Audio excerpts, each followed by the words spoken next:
یا ایها الذین آمنوا، ای مؤمنان، کتب علیکم الصیام، لازم هست بر شما روزه، کما کتب علی الذین من قبلکم، همان گونه که لازم شد، فرض شد روزه، کتب یعنی فرضه، قبلا خواندیم، همان گونه که روزه فرض شد بر کسانی که قبل از شما بودند، یعنی امتهای گذشته.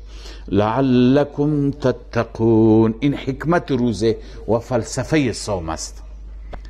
روزه میگیرید شاید با تقوا بشید، روزه میگیرید شاید در درون شما تقوا و خدا ترسی بیاد.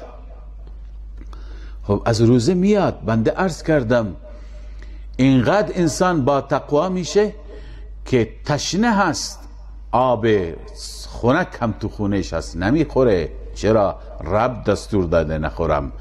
غذا هست تو یخچال، نان هست تو سفره، گرسنه هم هست نمیخورم، مال خودته، حاصل زحمت خودته، اما رب اجازه نداده. نیاز جنسی داره، خانه حلالش هم هست به قول معروف، اما نزدیکش نمیره.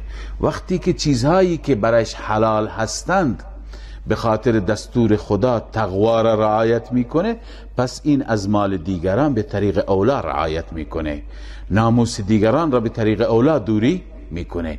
پس الله عزوجل فرمود که شما روزه که بگیرید تقوا حاصل میشه. تقوا اینطور درست میشه. و همچنین نفس همیشه بی تقوایی از سرکشی و تمرد نفسه. در روزه گرفتن نفس چی میشه؟ ضعیف میشه.